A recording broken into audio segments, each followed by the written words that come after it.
Days Meet, if you're out there watching, we would like to hear from you. Just go ahead and sign in using that link that we sent you in your email.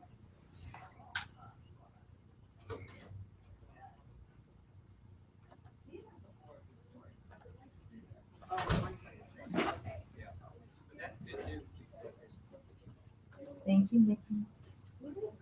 It's nice and warm out here. That's probably what we're getting as we keep coming out here.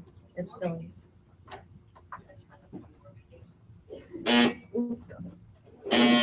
Shut up.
Okay, can I go in and open things now? Is there a way for us to freeze the screen? I don't know if we can freeze it, but you I can can go ahead. come over here. And then one of these is for, I think that's the share screen. Okay. So you want to open a new tab. So go ahead and click on that. We'll see if it's open. So we should get the LEC site up. Mm-hmm. Okay.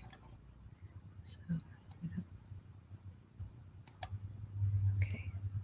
So I don't want to share any of those things, so I need to go back down to Chrome first. Yeah, you can open it up. Maybe that'd be a good idea to start there. Okay. Actually, I need to go to Haiku for this one.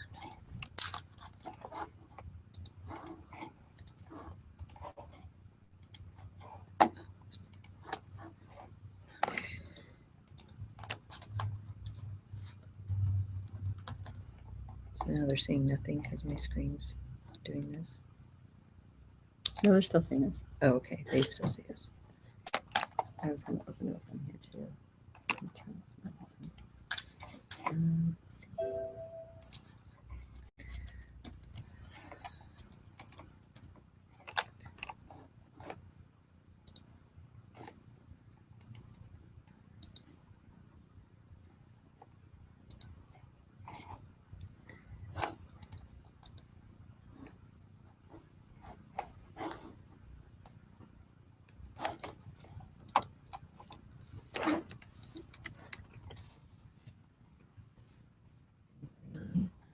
What did I see?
presentation and screen share. That'd be weird, huh? So I need to just present from here when I share my screen. Mhm. Yeah. Okay. So are you sharing your screen right now?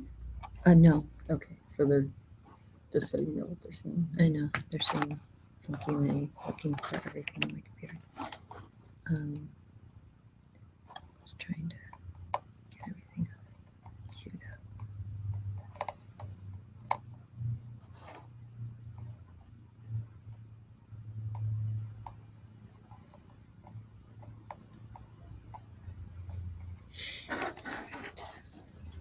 I'm getting that the video is restricted. Oh, because I've just, okay, it's going through YouTube.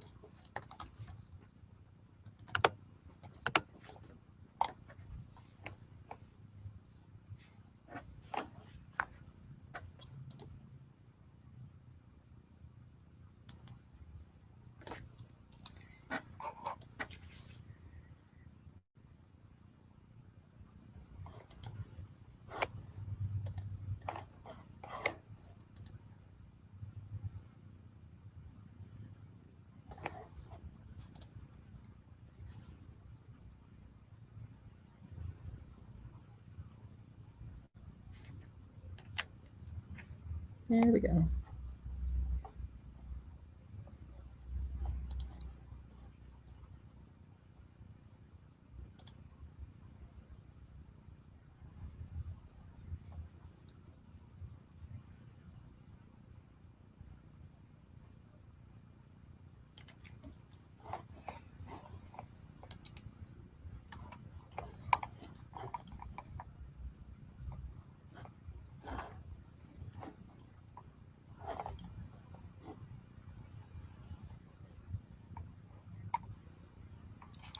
So if you go back to the main screen for a second, can you look over here and see if you can turn on the question and answers?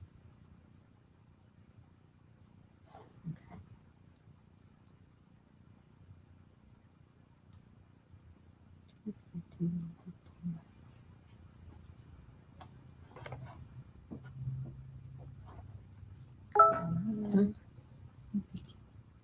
Two viewers. Now it's me and you.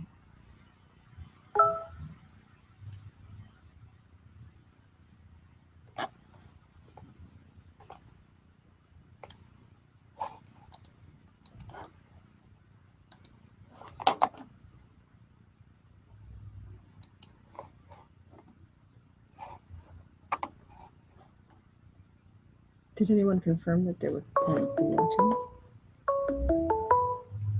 Something's happening. What does that mean? 3 viewers. Okay, so there's somebody. There's a third viewer in now.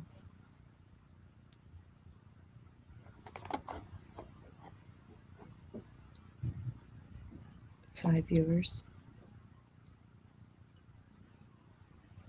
Okay, Good morning. So can you stick a question up there? Are you able to type in there? There you go. Questions. It's Loading. loading it. Where do I get to do it?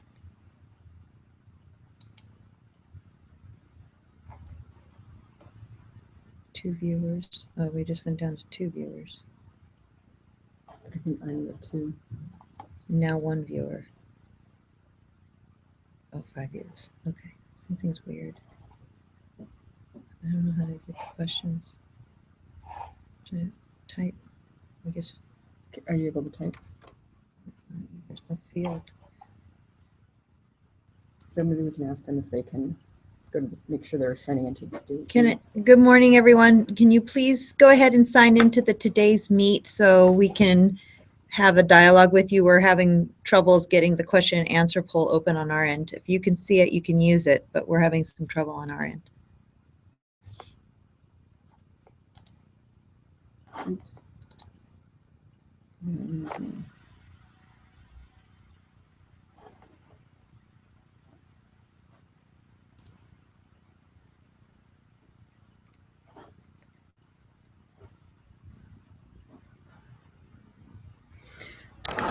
Let me see.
So we're going to get started in about 10 minutes, whether we know if anybody's here Yeah. or not. 10 minutes, and if you can check in with the today's meet so we know you're attending, that would be great. The Today's Meet link is part of the email that Kelly sent you. And that would let us know that you're here and you're watching. I wanted us to be able to give them links. So this is just a link to the...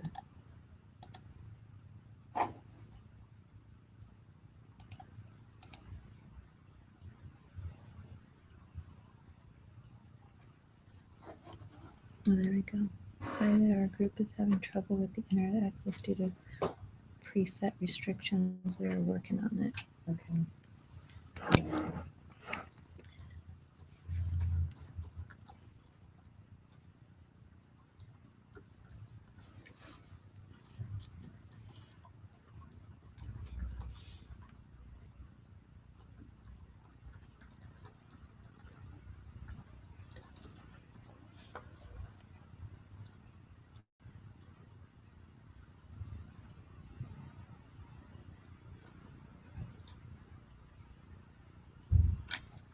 Okay, Ellie's in. Good morning, Ellie.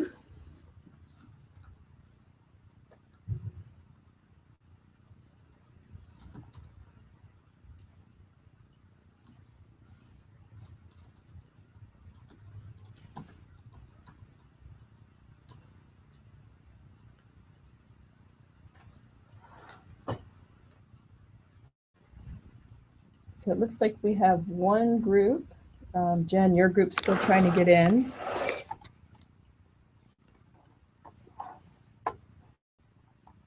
And we're still trying to figure out how to get our questions to work. But if we need to, we can ask questions and then we can answer them in the Today's Meet. The Today's Meet's sort of our last resort here.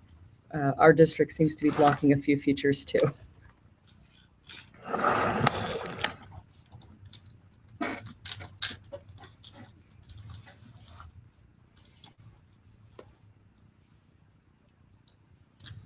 Carrie's in. Good morning, Carrie.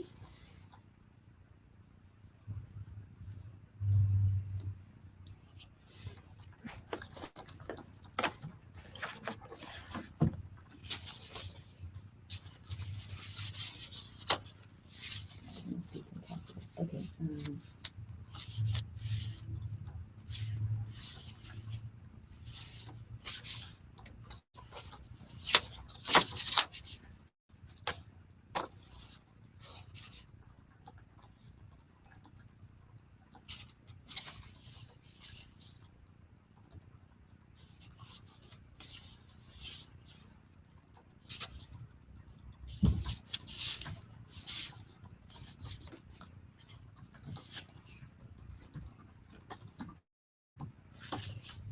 Okay.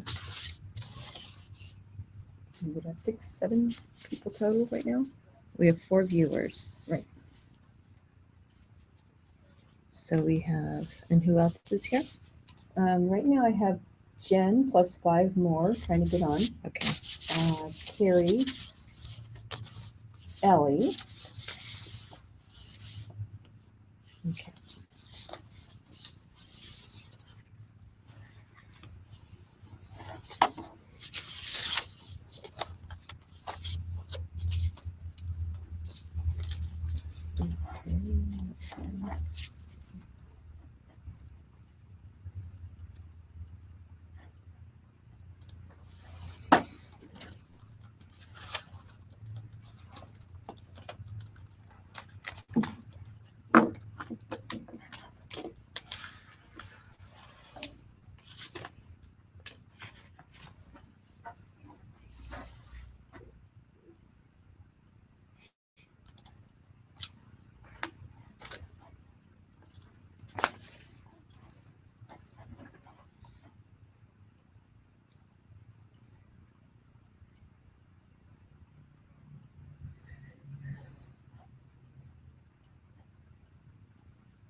Okay, Debbie. Good morning, Debbie. And is there someone else that joined us too? Yeah, we have Marcella also.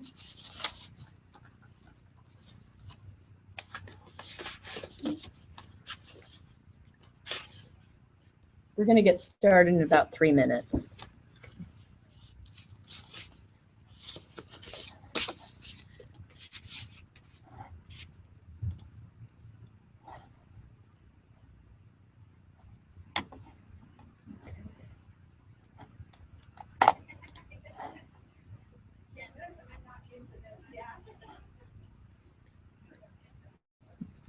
I hope I didn't check to make sure nobody was coming here today. Did you? I hope not.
Shall we go ahead and get started?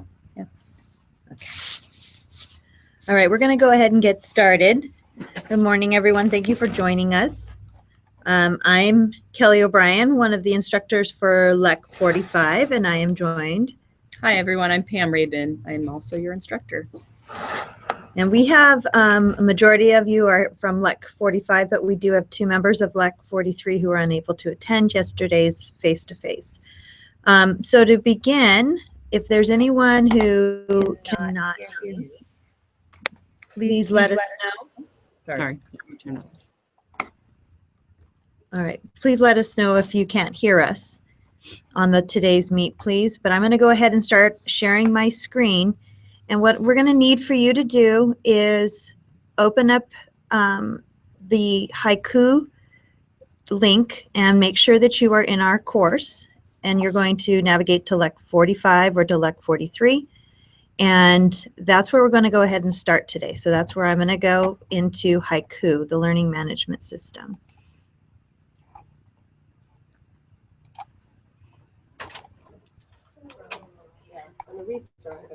Okay. So if everyone is on the Haiku page, is there anyone not able to get to the Haiku page?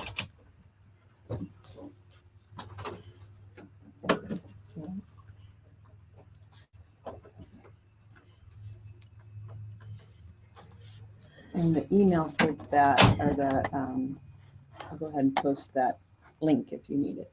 Pam's going to go ahead and post a link to Haiku if you need it. And when you are logged in, you will open up to the LEC course that you're in. And if you need to find it, it's up here in My Class. And you're going to go ahead and select the LEC course that you are in, and you will land on the home page. All right. So to begin, I want to take you through very simply this is the LMS. This will be the place where you will find all of your instructional materials for the course. And you can go ahead and follow along with us, or you can just watch your screen. But I'm on the welcome page right now. And we're going to go ahead and start with the video on blended learning. Please let us know if there is any technical difficulties with seeing the video. You need to scroll it up. Oh, whoops. There you go. There are a lot of different definitions for blended learning out there, and although many of the great minds can't agree on exactly what blended learning is, one thing they do agree on is that blended learning is not the same thing as classroom technology integration. Please don't misunderstand. Rich technology integration is a wonderful thing that should be a part of all classrooms, but using technology in the classroom is not the same as blended learning, although sometimes the line between the two can get a little blurry. When teachers utilize technology, that's obviously pretty cool. It often results in increased student engagement and increased teacher efficiency. That's not blended learning. Having students answer questions on clickers or through polling software on the web is a great way to use technology to collect formative assessment data. But by itself, that's not really blended learning. However, if we take the results of a clicker poll and post it in an online discussion with some thought-provoking questions, or ask students to defend their thinking in that online forum, we move to a blended environment. That collaborative component and the shift from student-to-teacher interaction to student-to-student interaction shifted that situation into the blended arena. The use of technology transitions from being a great tool to the actual classroom space where the activity, sharing, and collaboration occurs. Taking a class to a computer lab to research for a paper they are writing is leveraging technology to access information and produce work. Nice use of tech, but not really blended learning. But if students are posting sections of their paper in an online forum to get feedback from peers or accessing recorded instruction from the teacher about the assignment while a small group works with the teacher to get some more in-depth instruction or immediate personal feedback, the activity becomes one that simply uses tech to one that uses a blended learning approach. See how that line blurs pretty quickly between tech integration and blended learning? Instead of spending time debating the gray areas of what is blended and what is tech integration, Let's look at some hallmarks of blended learning. Number 1, a strong connection between online and offline work. The work students complete online needs to have a direct and obvious connection to the work completed face-to-face, and not simply be a supplemental or enrichment type activity. Blended learning is not sticking a student on the Oregon Trail game or sending a student to the computer for math games if they finish their work early. What a student is doing in the online environment needs to inform what is happening in the classroom. So Oregon Trail and online games can be a nice addition to the blended classroom if those activities are integrally connected to the activities in the face-to-face classroom. Number 2, increased student-to-student and teacher-to-student collaboration and increased student control over time, place, pace, or path of learning are additional hallmarks of a blended learning environment. This increased control will of course vary depending on the age of your learner, and our curriculum and standards outline the general pace through our year's content for us. But delivering content and activities online typically gives students more control over their learning.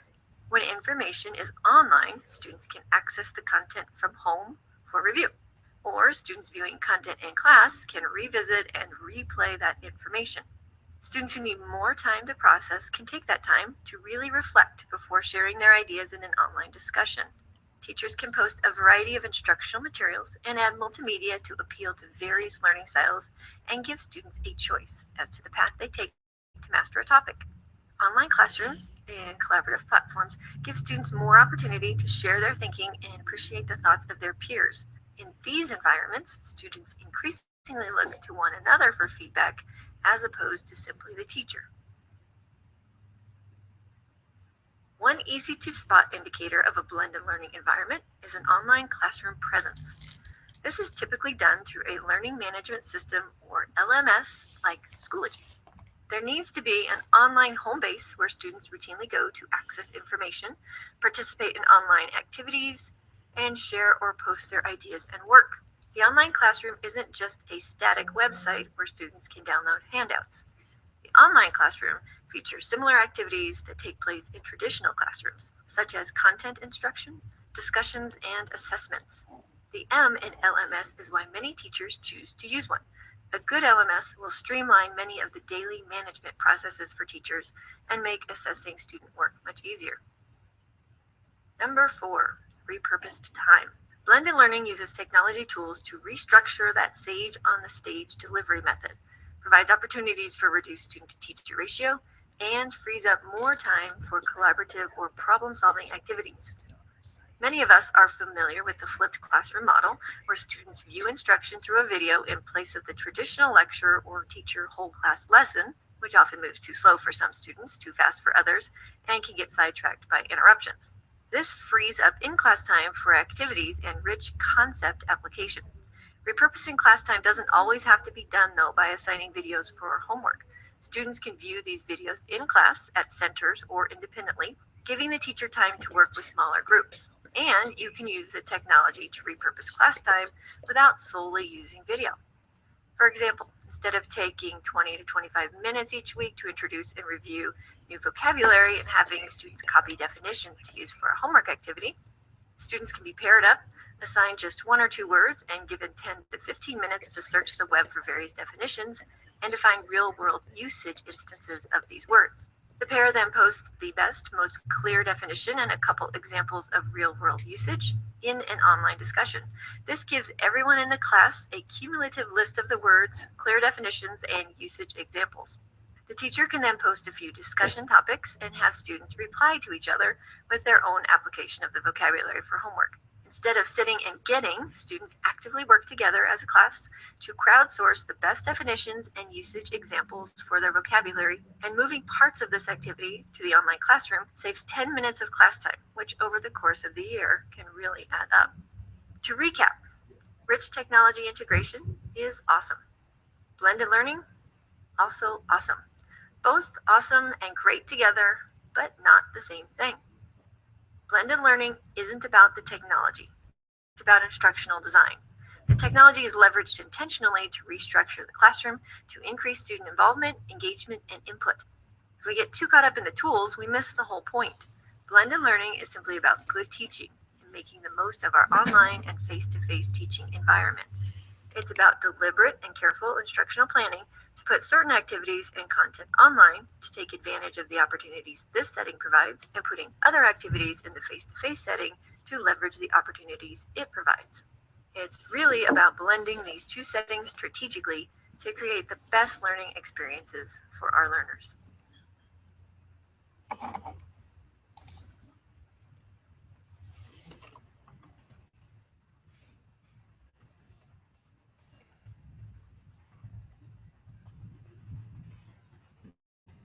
Okay, so I'm going to go ahead and go on over to today's meet. HTTPS. And we're going to go ahead and take a moment to introduce ourselves, those of you who are here today, and just to tell us who you are, what school district you are from, and a little bit about your teaching background. And then also why you are taking this course. So go ahead and respond on the today's meet. I will get mine up in just a moment.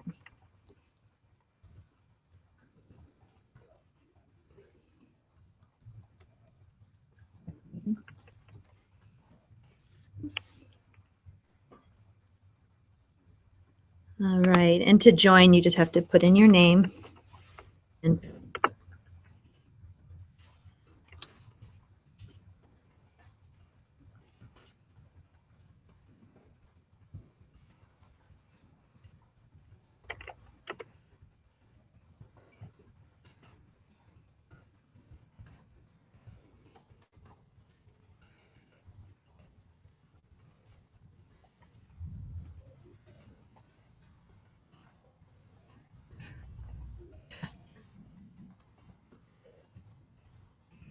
Right, that's all you need to do. Type in the blue and then go ahead and hit say, and it'll post there for you.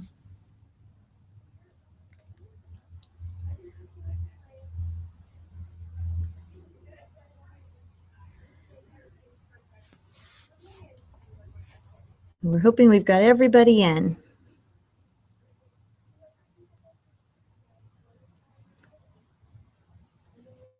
Oh.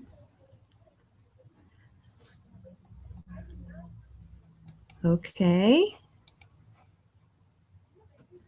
All right, we're going to give everyone a couple of minutes to perhaps log in, and I'll go ahead and return back to the Haiku page.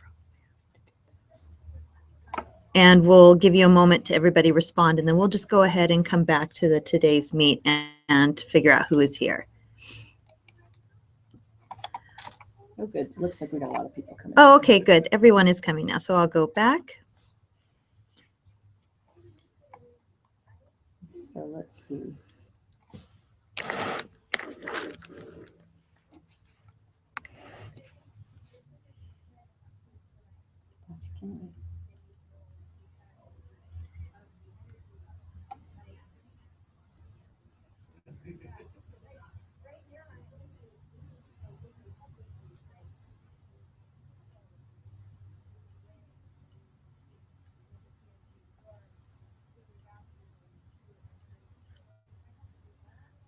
All right, so as you can see, we have people scattered all over joining us today, and I do believe we're going to have a couple of more people joining us throughout the session. So again, being that this is an online course, we are going to become very good at communicating without seeing each other's faces. So please take a moment when you get a chance to respond into the today's meet. And again, this is here. Pam and I will be driving the presentation from one computer, and we have the today's meet up on another computer. So if any time during the presentation you have any questions or you need us to slow down, please go ahead and post to this, and we will be monitoring the back channel as we move on. So welcome. And I just want to jump in and let you know too, I'm not sure that Kelly said this already, this whole entire broadcast will be saved and will be posted on our website so that you can refer back to it. So if there are places where we're going a little quickly, given our time factor and what we need to cover today, then do tell us to slow down, but then also let us know, or I want you to know that you have this to refer back to. So it'll be on the main Haiku website for you to look at again.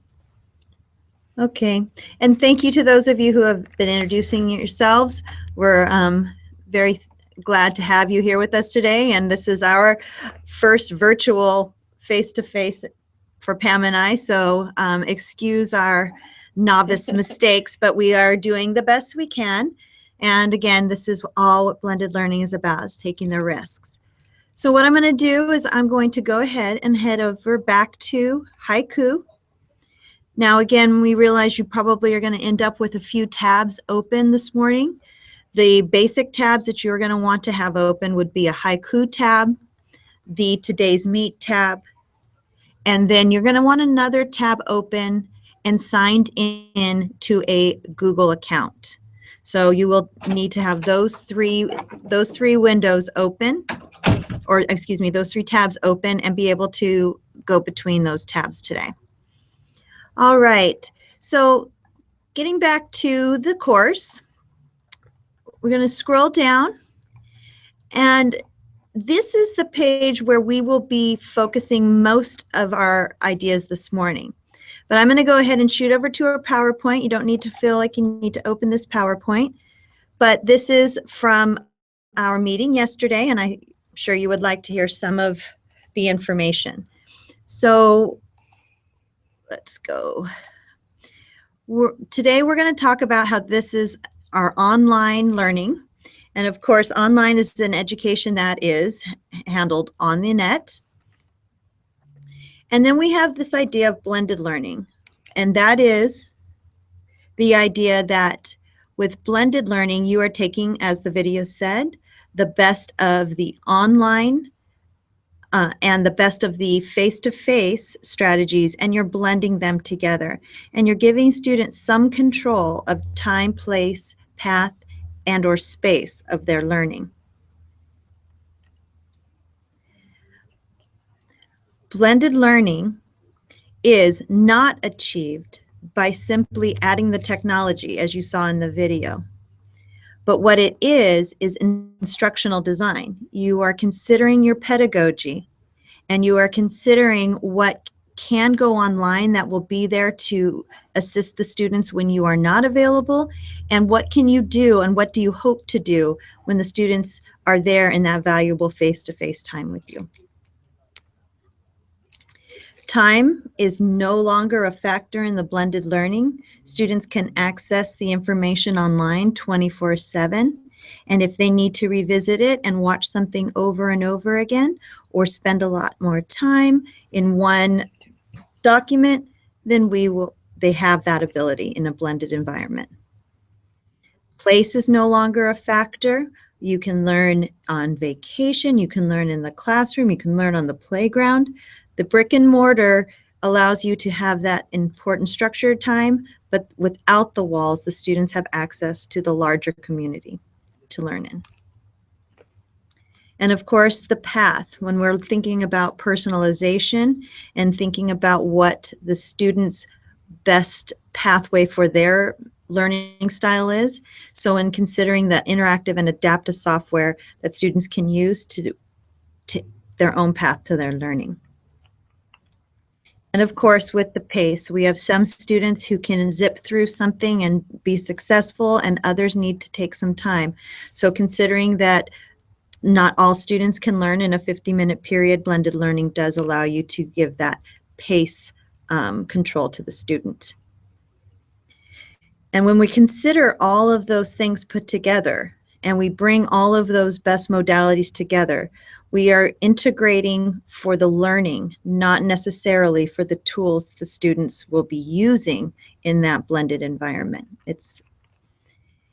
And with this certification, you are here to earn a certification in the Blended Online Teacher from the Leading Edge Certification Alliance.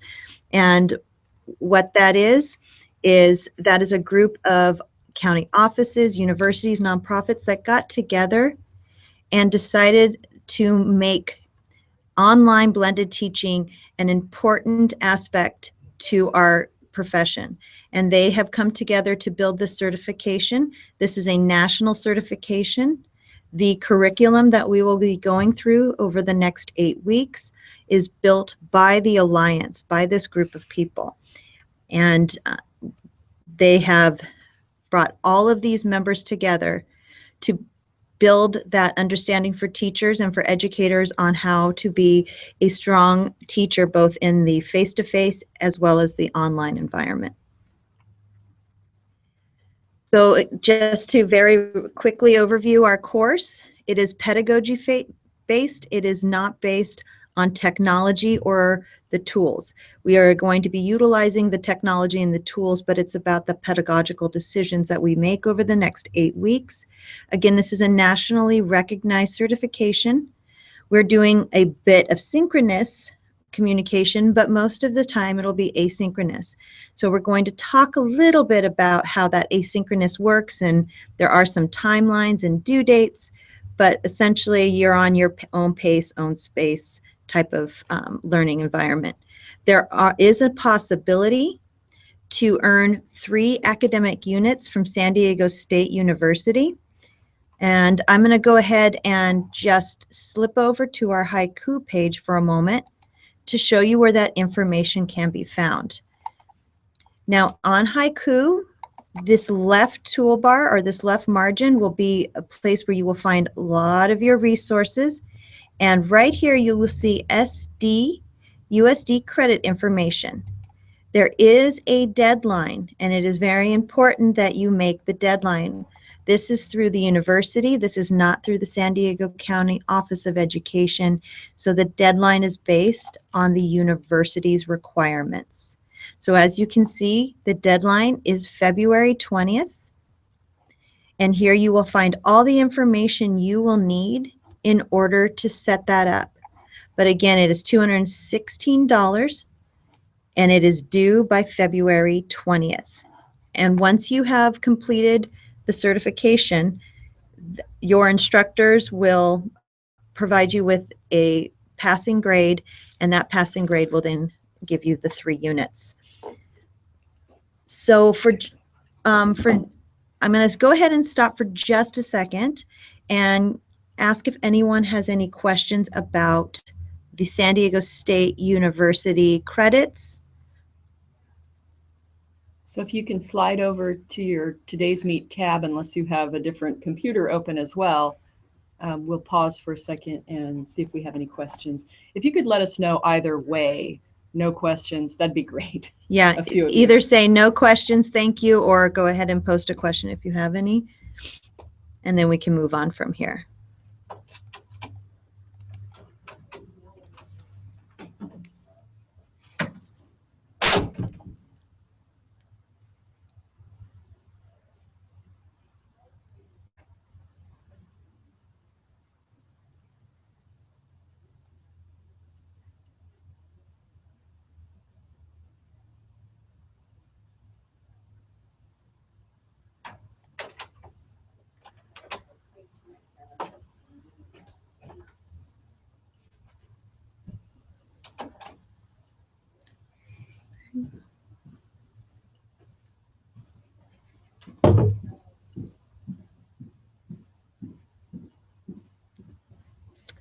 All right.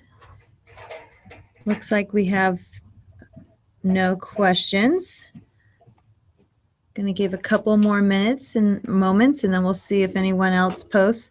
But again, as with everything in this course, if you have any questions, feel free to email either myself or Pam or your instructor for those of you who are joining us from LEC 43, and they will be able to.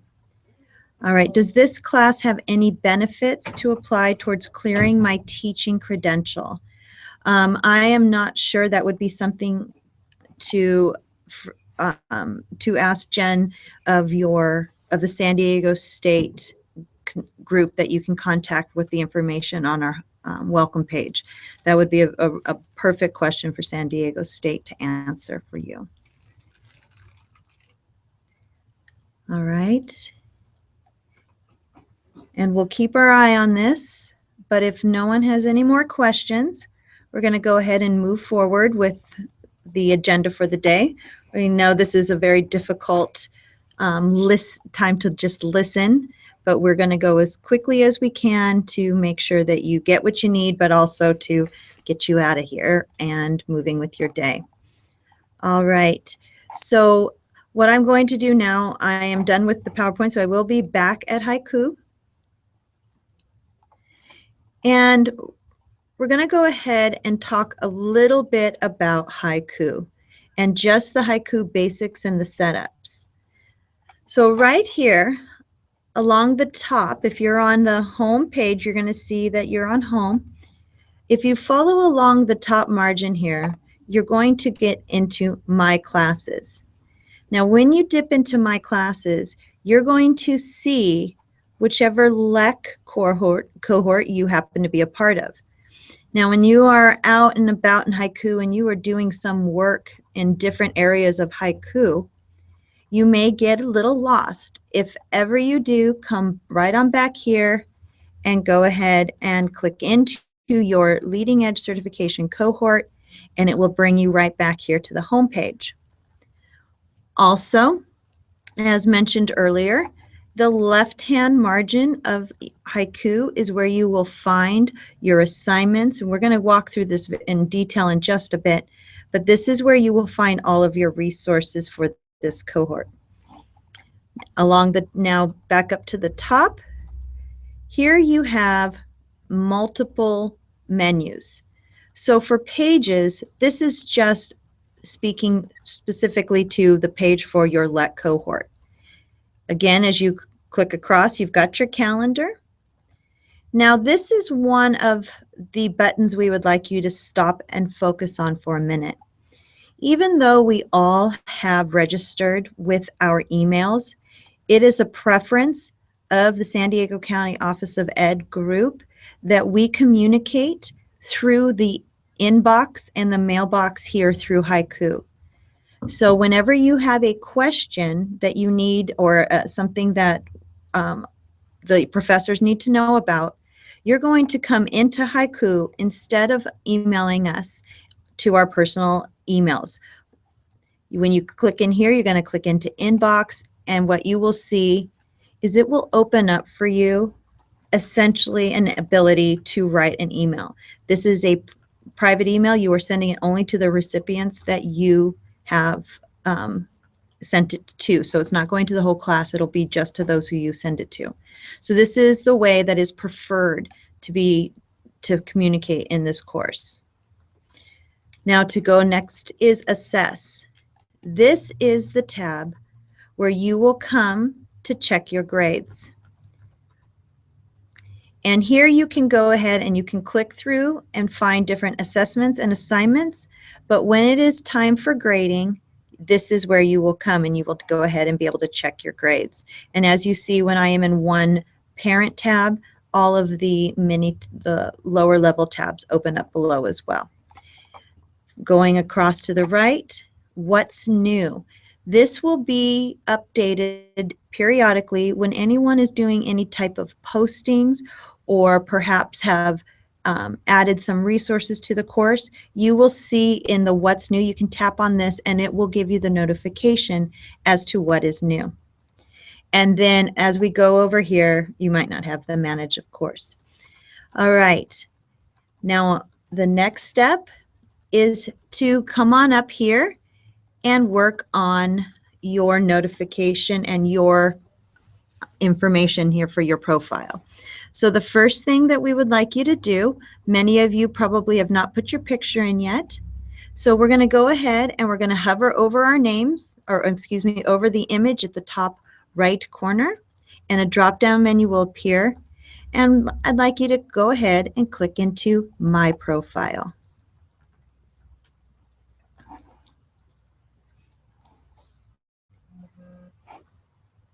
Here is where you're going to go ahead and be able to add some information about yourself. But for today, we are going to add a picture of ourselves. And in order to do that, you're going to click on that circle that has the icon. And when you click on that, it's going to ask you to go ahead and upload a picture. So when you click into upload the picture, it will go ahead and try to access or browse. It will try to go ahead and access the pictures on your computer. So what we're going to do is just take about 2 minutes to allow you to put a picture up. We do ask that it is a picture of you, remembering that in this online class, the only face that we will know is the face that you give us here. So please have it be a headshot of some kind so we can go ahead and see who you are and who we are learning with. And again, I'm going to give you about 2 minutes to go ahead and get into your profile and put your picture in.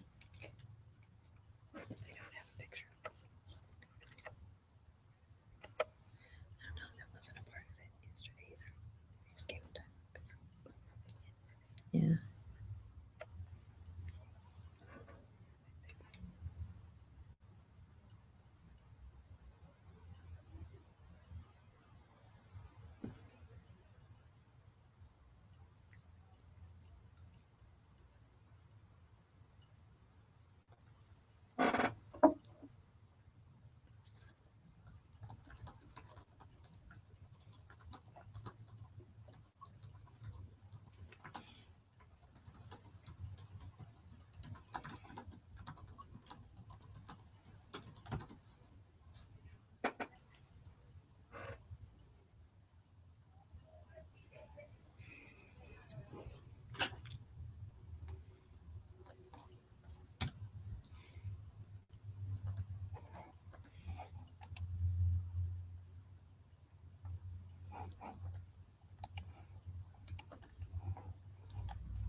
Okay, and Pam is stating on the today's meet that if you don't have a picture of yourself on your computer right now, go ahead and find and at least take this moment to insert a picture of anything. Say a kitty if that happens to be your favorite animal.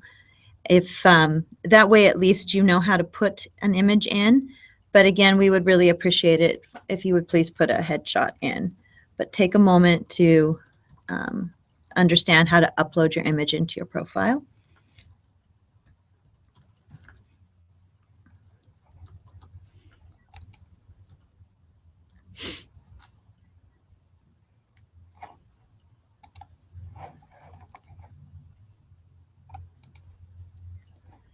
Okay. All right.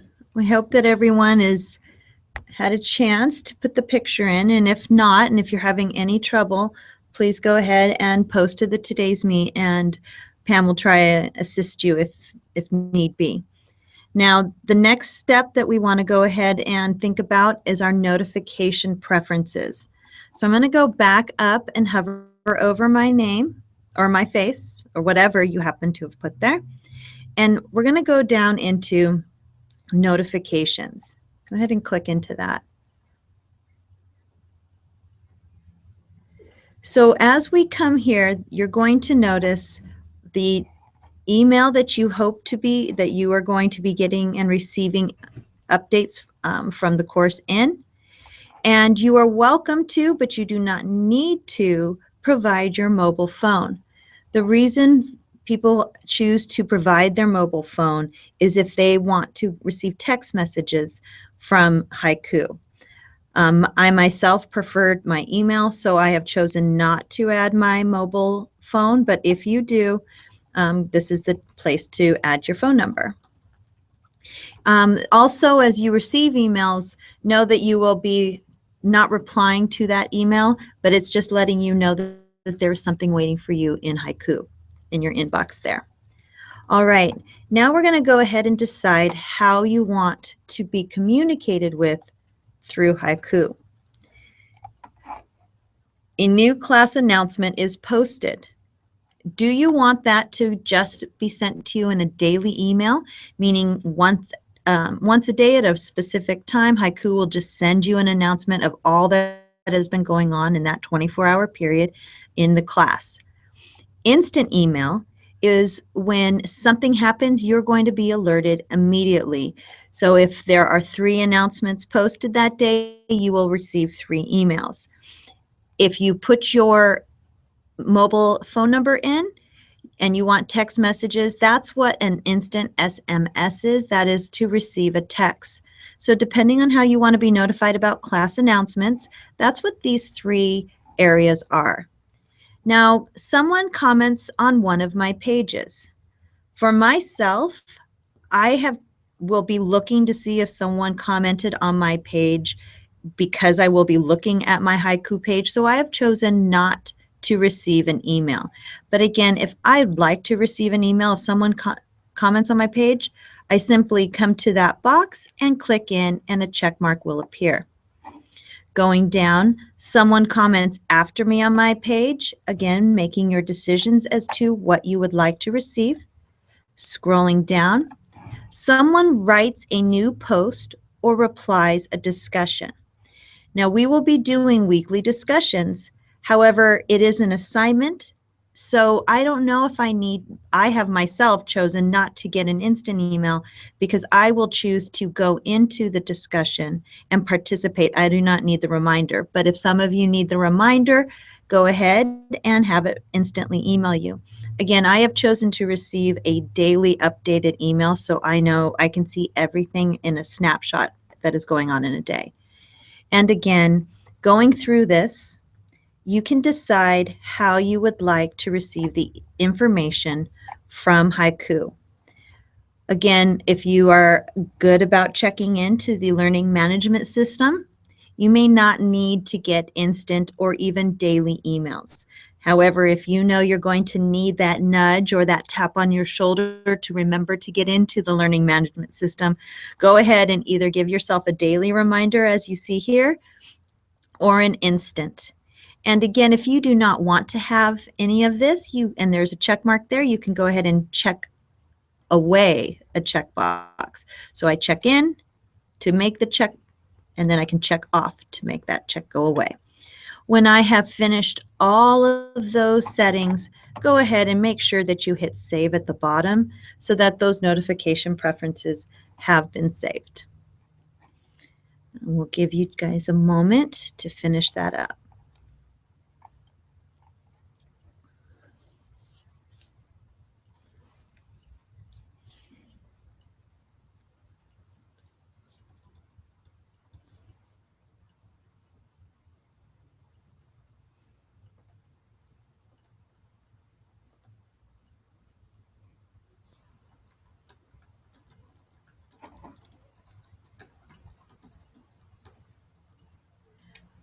All right.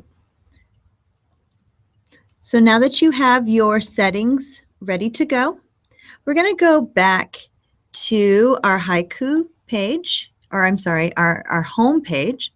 So I have an option. I can click on home, or I can go on over here to my classes, click on my cohort, and again, the home page will open up. And now we're back to where we started. I'm going to go ahead and scroll down. And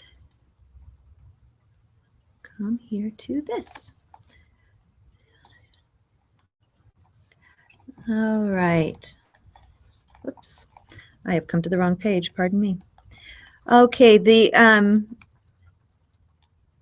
we go. Going back up to the top. All right.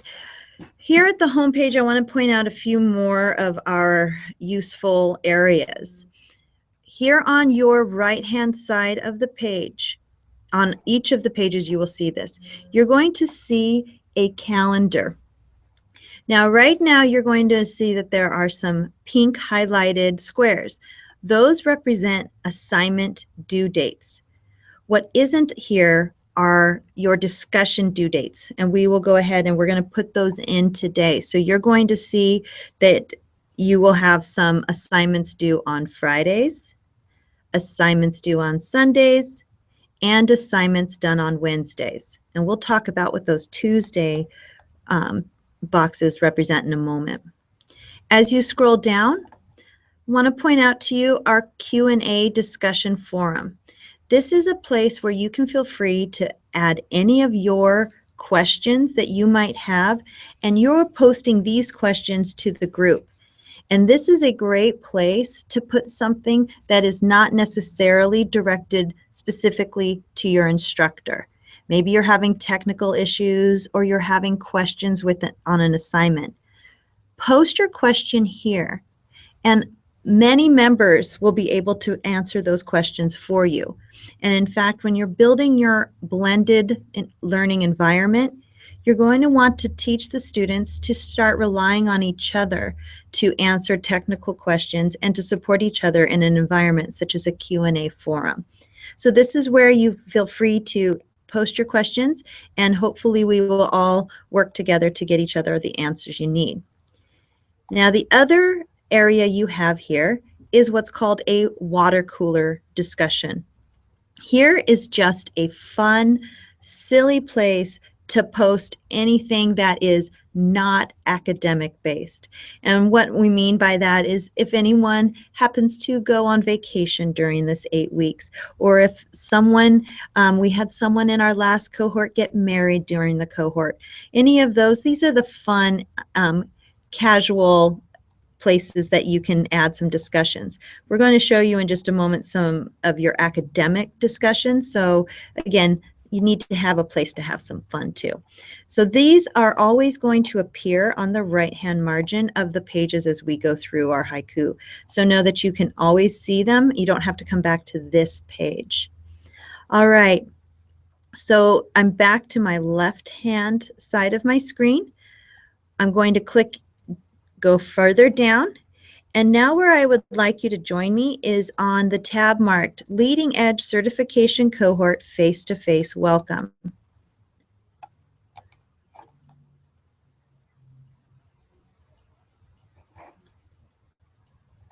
All right. Now, unfortunately, we were going to have you take this pre-survey, but yesterday during the face-to-face at the County Office of Education, it was not working. So we're going to go ahead and skip this, but know that we will probably be sending you an email with the survey link in the next couple of days. So just go ahead and look for that. There is some data that they do want to collect from you from the county. So we're going to go ahead and skip down. And what we're going to do now is really do a overview of the next 9 weeks. So let's go ahead and find out the journey you have set yourself forth on today. So the course expectations. In this course, this is a competency-based course, meaning you will be working to mastery, not compliance. So when you turn in an assignment, the intent is that the assignment reaches a score of 3. A score of 3 means it will be passed by the Alliance when we send your portfolio in for approval.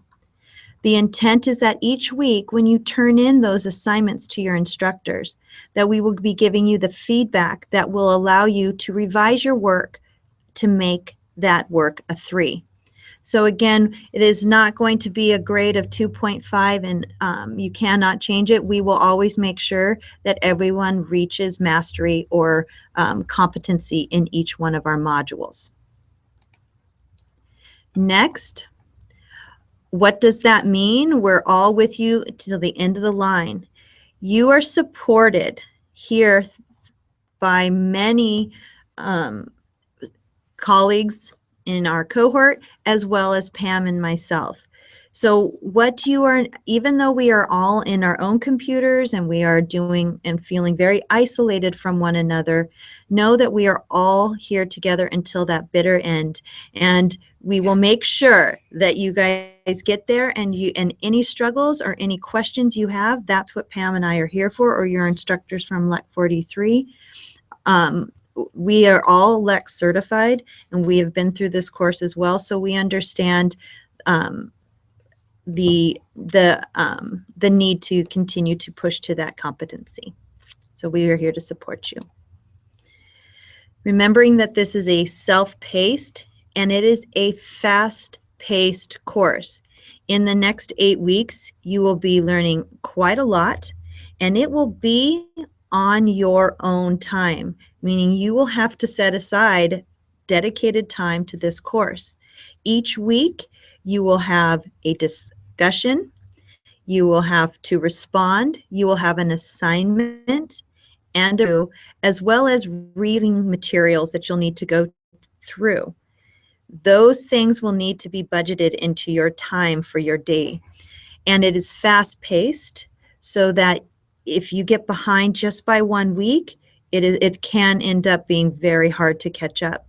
If for some reason you fall behind, or you actually need to maybe jump ahead because you're going to be going away for a weekend, please communicate that with your instructors. We understand how life happens, and if something is getting in your way from being successful, just go ahead and let us know.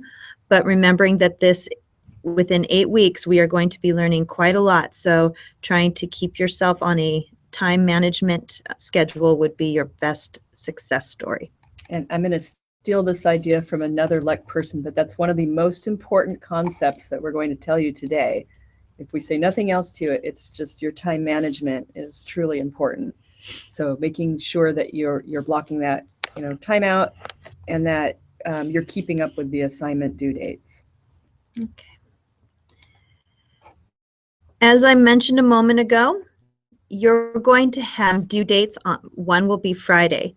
So the way that this course works, on your assignments go Wednesday to Wednesday, but we do open up the assignment for the following week just a day early. So for those of you who like to work ahead, we will open things not on Wednesday, but actually the Tuesday prior to the week actually starting, so you can get a jump start. But essentially by Friday night, you will need to have gone through the textbook, which is where you will find all the materials for the week and the instructions for your work for the week. You'll go through the textbook, and then by Friday at midnight, you are to post an original discussion. And you will see each week that there will be a discussion prompt for you to respond to. And that is due Friday by midnight. Now, the next level of the discussions is to respond to at least 2 of your colleagues. And when we are in our first week, this first week of our discussion, you will be using some familiarize classroom or some discussion strategies, and you will be posting those. And we're going to show you how to do that in just a moment. But in our discussion, we want these to be those academic discussions. The water cooler and the Q&A is much more of a informal communication. These discussion prompts and replies are the formal place to communicate the proper spelling, proper grammar, and having digital etiquette is important in these discussions. Now, you will also have a portfolio assignment. Each week, you will be building a component of the portfolio that you will turn into the Alliance. We work on these each week, and they are due on Wednesday by midnight. And these are the projects that you're going to want to very much consider your ability to complete. Some of you might be very tech savvy and be able to do these quite rapidly, but some of you might need to take some time to work with some tools before you're able to accomplish your portfolio projects. So make sure you do look at that portfolio project ahead of time, edge out the type of time you need to dedicate to each one of those projects. But again, these projects, we will make sure that you reach the 3 for each one of those projects, and that will make sure that your portfolio passes the Alliance. Finally, on Wednesday nights at by midnight will be a weekly reflection, and these will be posted onto the Haiku, but you will not be responding to one another. You will be posting it into your area in Haiku, and this also is a part of your portfolio. So your reflections will be added to your portfolio. Thing about the way Haiku is set up is at the top of each one of our module assignment pages, you will see a table that lists your assignments and the due dates. So again, you'll have this area to look for your assignments and due dates. You can also look to the calendar for those assignments and due dates. As I mentioned a moment ago, formal register please in our discussion and in our reflections. We do want to make sure that even in our classrooms with our students that we hold them to academic language and academic standard, what we're modeling and utilizing here. Informal register, again, that water cooler is a great place to have your very informal conversations with one another and have a little bit of fun. And then you have a choice. You can go ahead after you've passed all of your weekly assignments, you can build your portfolio along the way. Week by week, you can add those assignments that have passed into the portfolio so that at the end you are already done. Or for those of you who are going to collect your work week by week and then build the portfolio at the end, that's fine too. Everyone will be turning in a final portfolio on in the middle of March, in March 16th, I believe. And then there's the finish line. And your finish line is when 3 readers go through your final portfolio. So after the 8-week course, we're going to build that portfolio in a Google site, and Pam's going to go through all things Google in just a moment so you understand. And you're going to turn in that Google site to Pam and myself. We will both read through it, and then we will send it on to a 3rd reader so that that 3rd reader can make sure that everything is truly up to the standards of the Alliance. We're going to look at the rubrics in a minute, and the rubrics were designed by the Alliance. So as long as your work meets those rubrics, we know your portfolio will be ready to be passed. So again, the course completion is, so once you have mastered all modules, we will send that portfolio in for your certification. All right, so I want to give a moment to those of you if you have any questions about anything you've just seen about this course.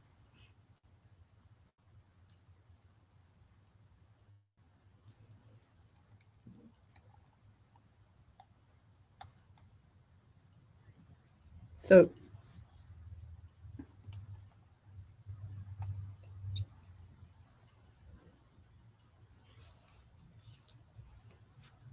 and again, you can tell us yes or no, please.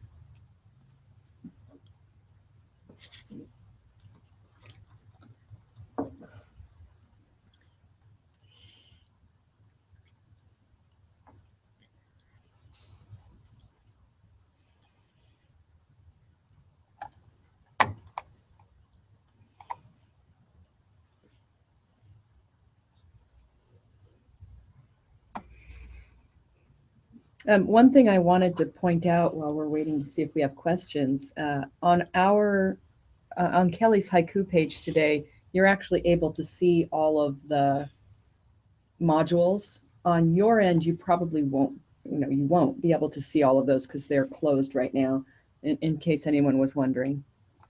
All right, we're going to go ahead and take a quick look at the San Diego County Office of Education's Leading Edge Certification video.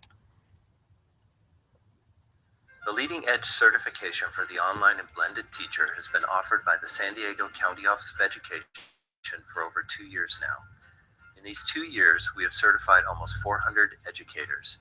These educators are impacting tens of thousands of San Diego County students, now and in the future, who will benefit from a highly skilled online teacher. We really wanted to change the experience that students had in education. And we looked around for different things we could do. And the thing we found, the thing we landed on, was blended learning. And when we found the blended learning certification, Leading Edge, we found something that could help our teachers to think through their curriculum and their instruction, and to figure out which aspects of the teaching and learning process belonged in a digital environment and which belonged live in the classroom. And each of the teachers who's completed that certification program has made decisions, informed decisions about what they want to do with their coursework. Personally, it was valuable to be part of Learning Edge certification program for myself because I was hitting a dead end. I felt like being a teacher for 4 or 5 years, I needed something new. Going through the credential program and having gone through a master's program, you only learn how to be in class, face to face.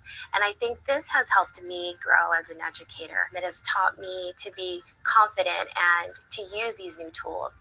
My motivation behind taking Leading Edge certification was to get more skills to incorporate into my classroom, to bring the online experience to my students in a more organized, more effective way.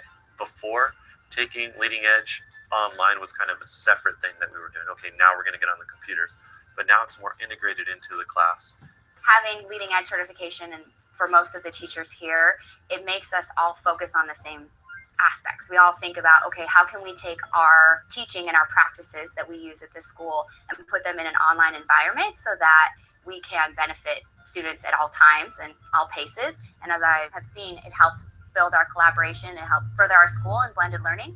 And I think it also unified our thoughts and our uses of our learning management system and online techniques so that our students weren't confused when they were going from class to class.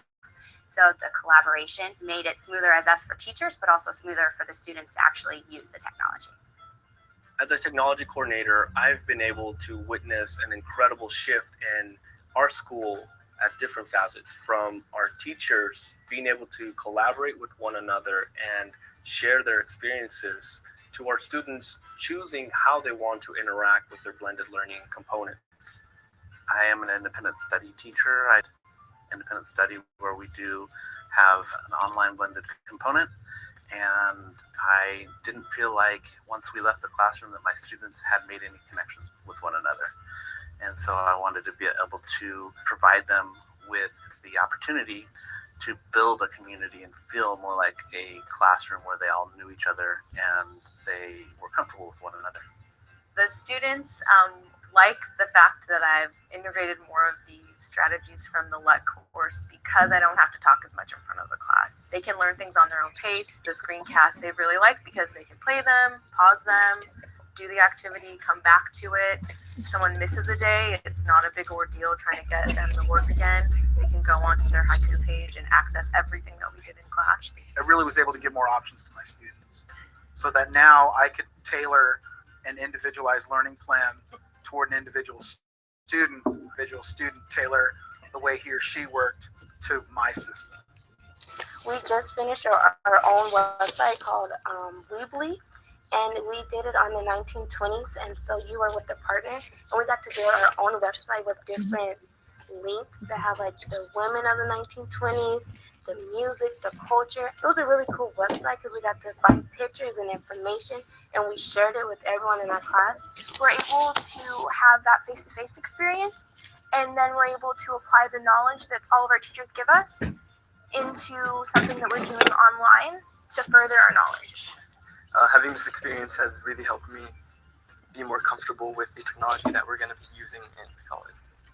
They're building the skills through these daily practices of interacting with technology and the abundance of information of how to pick out what's important, what's relevant, and what's meaningful. And so as they go on, there's only going to be more information available to them. And use the correct information in the correct ways will allow them to achieve success as they go on into higher education. When I think about the outcomes from the investment with Leading Edge certification, I think about the benefits that our students have seen. There are things that you can learn better in a digital environment. And what I see as the biggest outcome is the teachers are now informed. When every teacher can lean over to a colleague and say, how are you using your online environment? How are you deciding the difference between live in classroom and live online? And what's synchronous versus asynchronous? And they're making really good decisions about what belongs in an online digital environment and what needs to occur live with kids in real time. The way that leading edge certification has made a difference in our school is by empowering our teachers with the skills and the tools and the knowledge to leverage online and blended learning strategies in their classroom. So our students are now able to take part and participate. Participation in leading edge certification has prepared my students for college because they have gained more practical skills that they can transfer into that environment. They have learned more Web 2.0 tools that I learned in the course, and I've incorporated that more into the class. So when it comes to things like collaborating online or building a website, they'll be more prepared to do that when they go to college. Okay, so this is Pam, and I'm going to do a little bit with you now. I'm trying to see if I can find the window so I can show you who I am. You have to just hit stop sharing. Oh, thank you. Okay. I think I'm... There you are. Ah, here I am. Okay, great. All right. So I just wanted to introduce myself. I'm going to be talking to you a little bit now about how to collect all this information for your portfolio. So one of the shortcomings maybe or quirky things about Haiku, when you're writing in Haiku and you're adding your text, it doesn't save in real time. So I think anybody who's taken the course or has taken other courses has found that they will fill something in and they'll have a really great response. Something will happen, you know, in my case, my kids would come into the room and I would close the window and lose everything that I just wrote. So one of the things we really recommend that you do is do all of your composing in Google Drive and save it into different folders so that you can organize it by module and by activity. And that way, when you take all this information and all these lessons that you've done over the weeks and combine them into your final portfolio, you also have an easy way of just taking that and putting it into this new website that you're going to be creating. So what I wanted to do right now, let's go back and share my screen.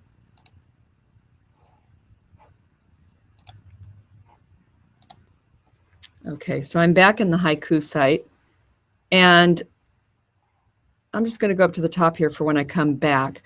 I'm going to open up a new tab and just make sure that everyone can get some Google Drive organization starting. So the first thing that you would need to do to get to Google Drive is log into Google. So one of the quickest ways is just to go to google.com.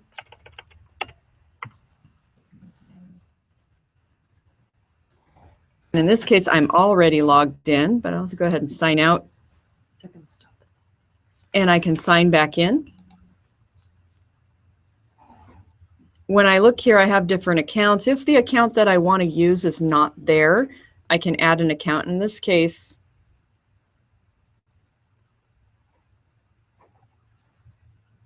you know what, Kelly, you might be right.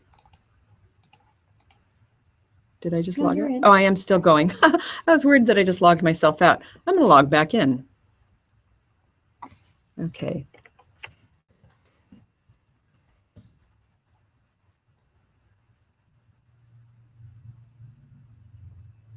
Okay. And now that I'm in google.com and I've logged in, and I openly hope I haven't messed up the Hangout, then up here in the corner, I have this little waffle symbol. If I click on it, this takes me to all the possible Google apps. So it's a good place to find them all in one. Another way to get to the Google Drive is just to go simply to drive.google.com, and that will take you there as well. But this little symbol right here, that's your Google Drive, and it's similar to your hard drive on your computer, except that it's a virtual when it's in the cloud. You know, your files are being stored at a separate location. Okay, so what we recommend doing, if your Google Drive looks similar to my Google Drive, you have a million things in it, and creating a folder that you put everything into will help you stay organized. And even within that folder, I recommend keeping folders for different modules. But to create a folder, what I'm going to do is come up here to New and choose Folder. And I'm just going to give my folder a name. I would advise LEC, You can see above that I have my LEC 32 from when I took LEC. I'm going to call this one LEC 45 and click create. And now I have a folder that I can begin putting my assignments into. One of the reasons that people get their portfolios bumped back to them a lot is that their links are unavailable to anyone else to view. So we want to make sure we set the permissions for this folder so that anybody who is using anything that's embedded from this folder or anything that is in this folder have access to view it. So with this folder selected in blue, I'm going to come up to the share button. It's a little person with a plus. And I can directly enter people's names if I just wanted one other person to be able to have some access to it. So if I was collaborating with people in the class, I could invite, say, Kelly directly, or I can invite another person directly and give them editing privileges. However, for this folder, we want to make it more available to a larger audience. So I'm going to click the advanced button. And you can see right here, right now it's private and only I can access this, or anybody who I've invited can access it. We're going to change this and we're going to choose anyone with the link can view. So anyone that I've actually provided a link to anywhere in the world would be able to access this. If you're on a district server, sometimes you'll have other options and you want to make sure that it's not just anyone with a link in your district can view. So these links, these options here should be available as well. Make sure that you make it anyone with the link. And then down here again, you want it to be can view, not edit.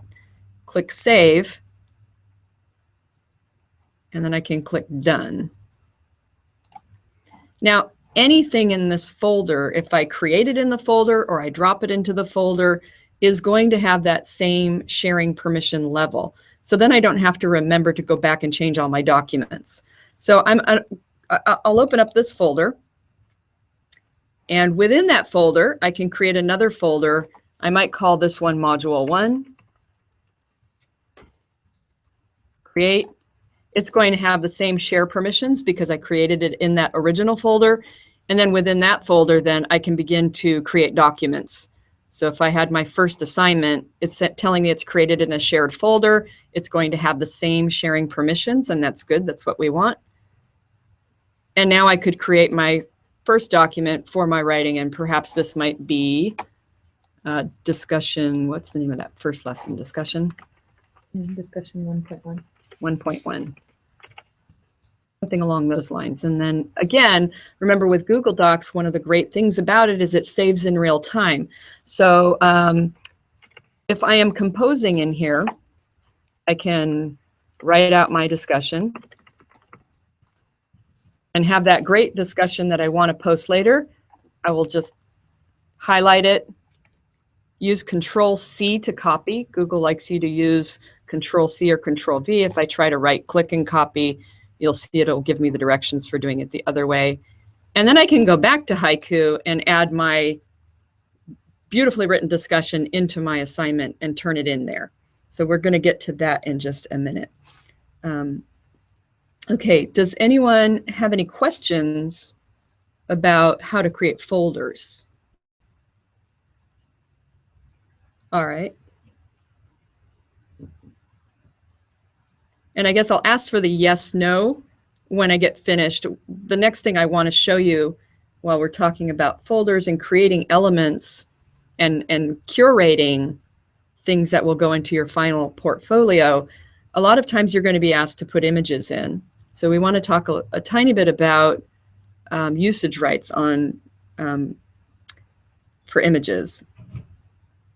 So if we go to a new tab, and we open google.com, a nice feature would be to search for images that you're interested in. So I think for now, I'll just go with puppy. I'll type that into the search, and I can click on images. And there's a tool here that helps us to make sure that the images we are using are copyright free, or we want to go for images that you're free to use on the web.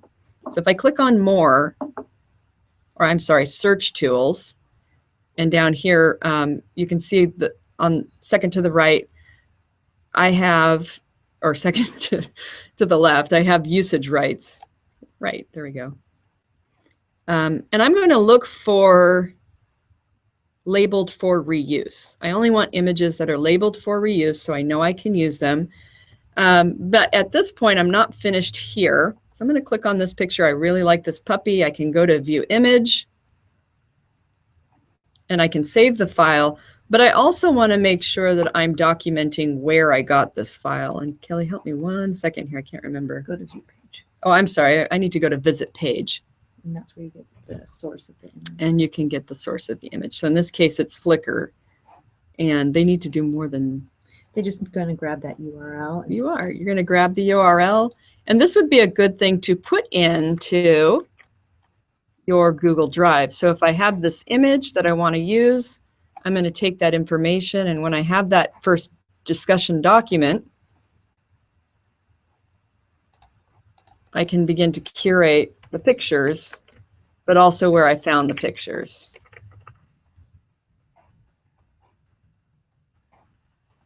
So if I want to copy this image into Drive, then I will have a copy of it.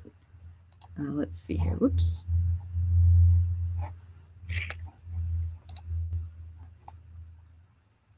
And I know with Flickr, they have this little download button. So I'd be able to download that picture and add it into my Drive. Okay. Or sometimes you can just use the URL to put the picture in. All right. And let me look here. All right, so again, just keeping track of the modules, keeping them in a folder, keeping the discussions separate so that you know where you have them, again, is just really, really important.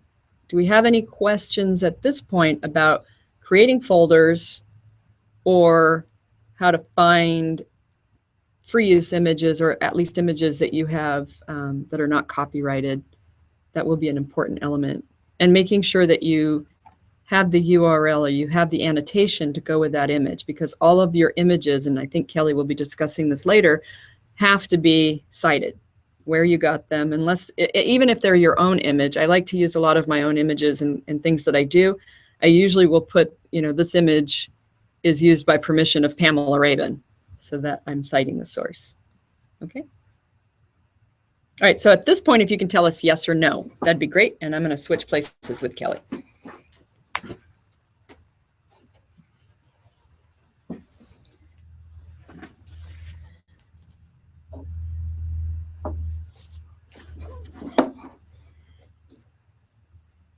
Okay.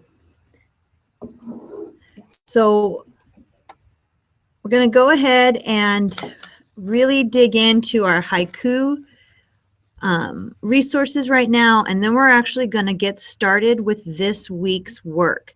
And we've got about 45 minutes or so left of the Hangout, and so we want to make sure that you get in there and really start to utilize Haiku for those of you who have not experienced it before. So here we go. I'm going back over to my tab marked Haiku.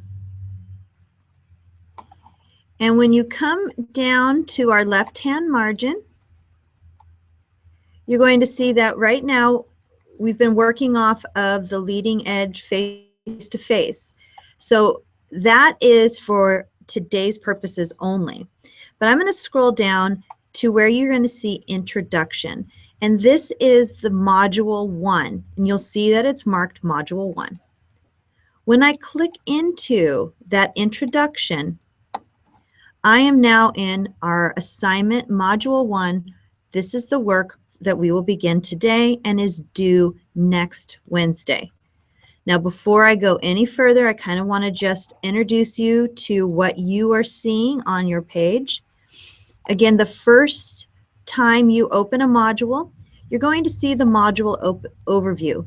This is a very important place to stop and read. One of the most important key ideas of this course is to make sure that you read directions over and over again and make sure that you follow them.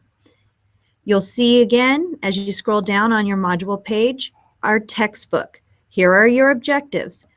The textbook is again created by the Leading Edge Certification Alliance. And so we are not able to make any corrections on this. However, if there is any link or any problem in your textbook, please report it to us and we will definitely report it to the Alliance.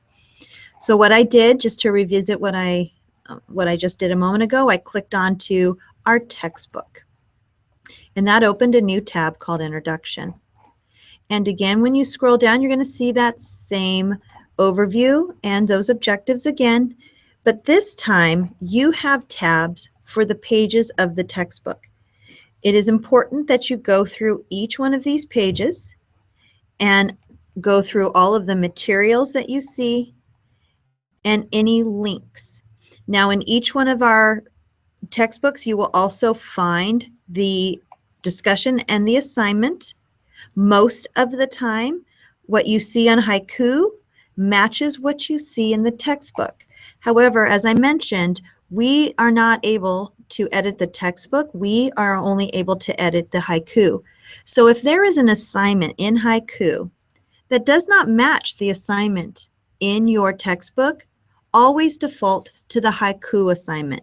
That means we have done some updating to the assignment in from the textbook, and we have reported the update need to the Alliance. But again, this is all going to be set up similar each week. So you can go ahead and click through each page. And as you scroll down each page, you're going to see all of the different ideas that are important for this week. And all of these resources and the things that you see here, you need to go through your textbook prior to posting your original discussion. That is where you're going to, this is where you're going to get the information to support your online discussion. So making sure that you go through each page of your textbook, following each of the directions on each page. And when you finally get to the last one, you're going to see that there are links throughout this. One of the assignments before you're able to post to this week's discussion is to take this online assessment. So if you post and you haven't gone through your textbook and you were supposed to post about your online assessment, it will be very obvious that you've posted without finishing the work. So make sure you go through that textbook. And when I reach to the final page of my textbook, it will go ahead and review for you what you have learned. Once you're done with that textbook reading, it is now time to do your first discussion post. And as you can see, I'm just going to scroll down and all of my assignments are aligned by what I should be working on first. So again, I'm going to go back up here. Starting with from the top, I'm on Module 1. My overview, my objectives, my textbooks. Here is that table we mentioned earlier that will have your due dates as well as what is due on those days. And then here is your discussion. Each one of your discussion prompts will be set in Haiku. If you see any of these words that are highlighted in blue, those are hyperlinks, and you're going to need to dip into those click onto those hyperlinks and take a moment to go through the resources you see there. Now again, as I scroll down, here is the rubric for the discussion. You have your original post, and then you also have your responses. So those will be graded. Again, your original is due on Friday, and your response to your team members are due on Sunday night. Now, as you can see, 3 people from yesterday have already started to respond. So when I need to respond to that discussion, I'm going to scroll right down here and click onto the link for the discussion. And here we have people in our cohort who have already started to post to the discussion. And what you need to understand for your posting of this discussion is once you post your original place your original post into Haiku, you have 24 hours to edit your work. So when you click into anybody's assignment, you'll be able to see their work. But if this was your posting and you were logged in, you would see an edit button over here in the top right corner. You have 24 hours to edit, but you do not have the rights to delete. So if you place something in the discussion and you would like it deleted, just go ahead and email your instructors and we'll go ahead and delete your post for you. But again, you are going to come over here when it's ready and you're going to say add new post or create new post, and that will open up a window for you. In your original post, go ahead and give it the subject. You know, it could be reflection 1.1 or it could be reflection on pedagogy, whatever you would choose for your original subject line is fine. Now, the first time you open up your Haiku page, you're not going to see all the tools that you're going to need for posting. So you're going to need to click onto a wrench and click on and have more tools appear. Now what you're going to have is a field that has the same tools as a Word document or as a Google Doc would have. Notice you've got all of your formatting up here with for your fonts, your alignment. You can go ahead and change the sizing. You can also add images. And in this is where you will go ahead and post that discussion. However, as Pam's mentioned, going and working right in Haiku may not be your best choice. You can go ahead and type your wonderful discussion response in a Google Doc and then paste it into the discussion. That way, if some crazy technology bug hits your computer, it's in Google Docs and it's automatically saved. If it is in Haiku, if Haiku has a bad day and dumps some of its information, you don't want to be having to come up with that brilliance as we all do in our discussion posts a second time around. So make sure that you are trying very hard to work in Google. And can I jump in for a second? When Kelly, she made me think of something when she said to go ahead and email your instructors. If you could email both of us, you know, CC both of us, we try to get to you very quickly, but I think you'll have a better result if you email both of us because we'll sort of respond. And if I see that Kelly responds, I'm not going to respond again, but rather than one or the other of us, just always, if you're emailing us, email both. Yes, please. Thank you. And again, that's through Haiku, not through our emails. All right. So we're going to go ahead and scroll down a little further. Now, one of the requirements for this discussion, this week's discussion, is that you're going to interact with resources from familiarize Classroom. And familiarize Classroom has developed protocols and strategies for students to utilize as they respond to their peers in an online discussion. So what you will be doing in your post, in your replies to students, is you're going to have to tell which one of these strategies you used. For example, if I am reading one of my peers' response or posts and I'm struggling as to what I should actually say to this person as we are to continue the conversation, I might want to dip into 8 intriguing strategies to continue discussions because I am struggling.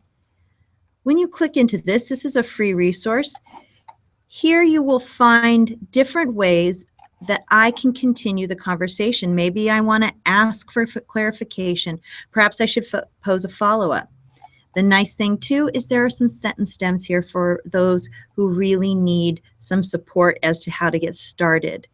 But this is something that we will be utilizing for this to practice ourselves. But later on in the course, you're going to be utilizing these resources to build an online discussion for your own students, utilizing these resources. So this week only, when you are responding in our discussion for 1.1, you will need to say which one of these strategies you used, and you will need to reference it by providing the hyperlink to the resource that you used.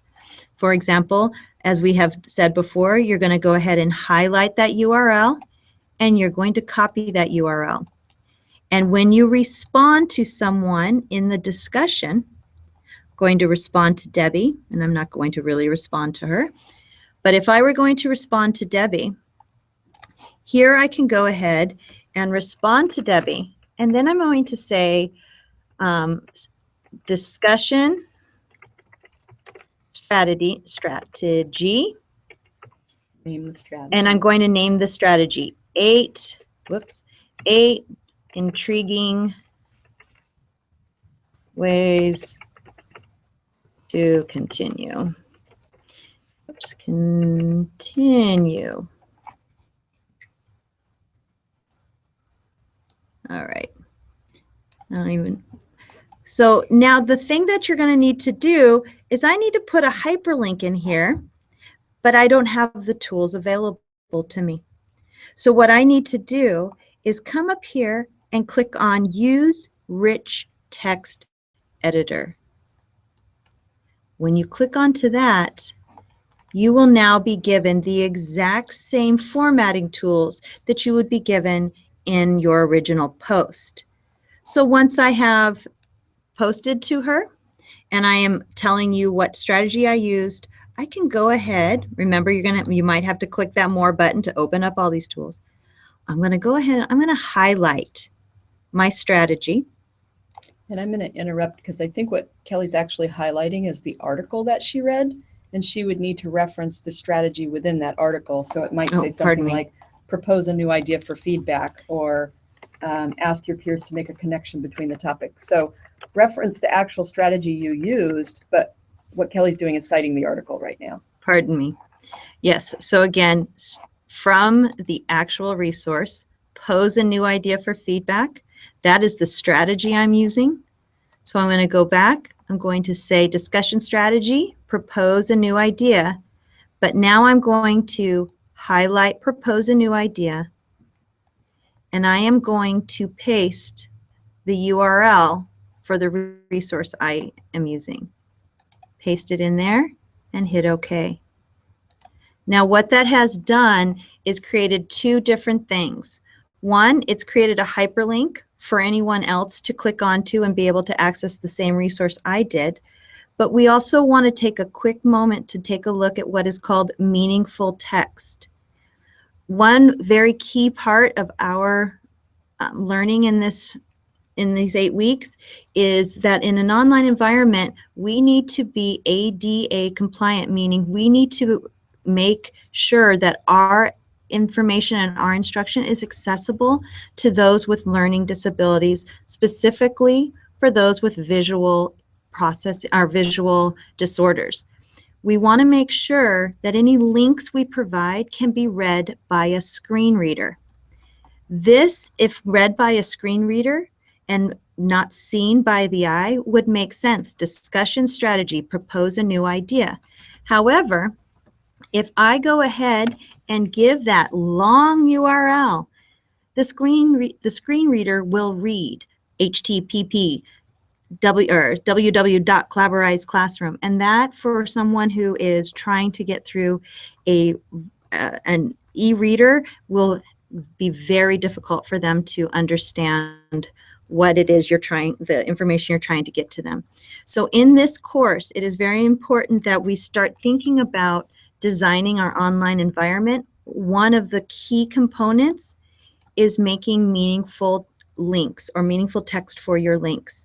A link should also be underlined. It should appear in a different color. For those with any type of color blindness, blue is one of the easiest colors to choose. So blue is a default that you would want to use. And you might want to even make sure that it is bolded, because for those who are either visually have a limited amount of vision, or even for those who are just reading really would like to know where the hyperlinks are, making sure that they are in a different color and perhaps even bolded will help to bring that information out for your viewer.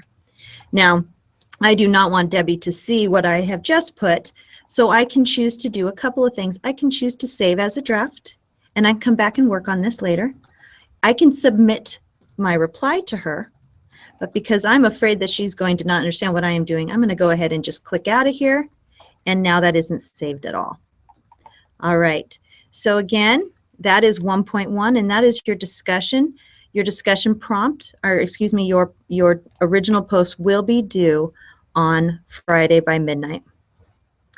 Okay, so now I'm going to give us everybody a moment to kind of stretch because we've got a half an hour and I want to give you some time to learn what your first assignment is. So go ahead and take a little stretch break and move your shoulders around.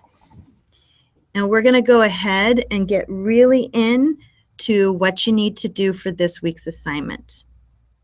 All right, so taking a look, 1.2, you will always Point 2 will always be your portfolio assignment for the week.